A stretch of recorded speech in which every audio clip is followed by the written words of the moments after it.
दोस्तों तमिलनाडु में लोकसभा की कुल 39 सीटें हैं, यानी कि 39। जयललिता के जाने के बाद क्या हुआ है कि यहाँ विपक्षी खेमे में बड़ा वैक्यूम हो गया है। विपक्ष में कोई अब बड़ा नेता नहीं है डीएमके के खिलाफ, तो इसी वैक्यूम को भरने की कोशिश बीजेपी कर रही है। 2024 के लोकसभा चुनावों में 400 सीटें जीतने के लक्ष्य के साथ आगे बढ़ रही भारतीय जनता पार्टी ने तमिलनाडु पर फोकस बढ़ा दिया है।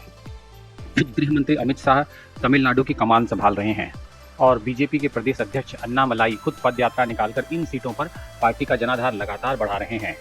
अन्नामलाई की लोकप्रियता तमिलनाडु में ज़बरदस्त तरीके से बढ़ गई है। वैसे तो पार्टी ने बीजेपी नेताओं को 25 सीट जीतने का लक्ष्य दिया है, लेकिन 60 सीटें ऐसी हैं जिन्हें बीजेपी हर हाल में जीतना चाहती है। आइए देखते हैं कि ये सीटें कौन कौन सी हैं। पहली सीट है दोस्तों रामनाथपुरम। समुद्री तट पर स्थित है रामनाथपुरम और भारत के जो पूर्व राष्ट्रपति थे अब्दुल कलाम आज़ाद, उनका घर भी इसी लोकसभा के अंदर है। 11वीं सदी के आसपास यहाँ पर चोल शासकों का शासन था और इस लोकसभा सीट पर हिंदुओं की आबादी करीब 77% है। ये सीट इस लिहाजा से महत्वपूर्ण है क्योंकि 2019 के लोकसभा चुनाव में बीजेपी को यहाँ से 32% वोट मिला था और रामनाथपुरम में ही राम सेतु है, जिसकी वजह से बीजेपी खुद को यहाँ से जोड़ने की कोशिशों में जुटी हुई है। दूसरी सीट है शिवगंगा। तमिलनाडु की सियासत में शिवगंगा कांग्रेस का मजबूत किला है। कांग्रेस के जो वरिष्ठ नेता है पी चिदम्बरम यहाँ से 8 बार सांसद रह चुके हैं। सोचिए 8 बार लगातार सांसद रह चुके हैं। 2019 में चिदम्बरम के बेटे कीर्ति चिदम्बरम को इस सीट पर जीत मिली थी। खास बात यह है कि शिवगंगा में 88% हिंदू आबादी है और पिछले चुनाव में करीब 22% वोट बीजेपी को यहाँ मिले थे।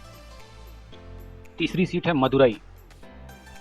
इस सीट पर बीजेपी का सीधा सीधा मुकाबला डीएमके से तो नहीं है, सीपीएम से है और मदुरई जो है मीनाक्षी मंदिर के लिए प्रसिद्ध है। बीच में बीजेपी के कार्यकर्ताओं ने मंदिरों के कुप्रबंधन को लेकर बहुत हंगामा किया था तमिलनाडु में, तो मदुरई की ये लोकसभा सीट बीजेपी को जीतने की उम्मीद है। चौथी सीट है थेनी। इस सीट से अभी वर्तमान में तमिलनाडु के पूर्व सीएम ओ पनीरसेल्वम के बेटे रविंद्रनाथ सांसद है। 2014 और 2019 में इस सीट पर एआईडीएमके ने जीत दर्ज की थी और पार्टी में टूट की वजह से यहाँ पर एआईडीएमके के वोटर्स बिखर गए थे। तो ऐसे में बीजेपी के लिए ये एक बहुत अच्छा मौका है कि वो इस सीट पर अपना जनाधार बढ़ा सकती है। पांचवी सीट है विरुधुनगर। यहाँ से 2019 में कांग्रेस के उम्मीदवार ने जीत हासिल की थी। छठवीं सीट है कन्याकुमारी।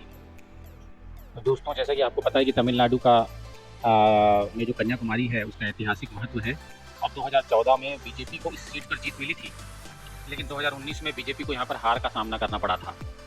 सातवीं सीट है थूथुकुडी। 2019 के चुनाव में बीजेपी को इस सीट पर 21% वोट मिले थे और पार्टी को लगता है कि इस बार यहाँ मजबूती से लड़ने पर समीकरण बेहतर बन सकते हैं।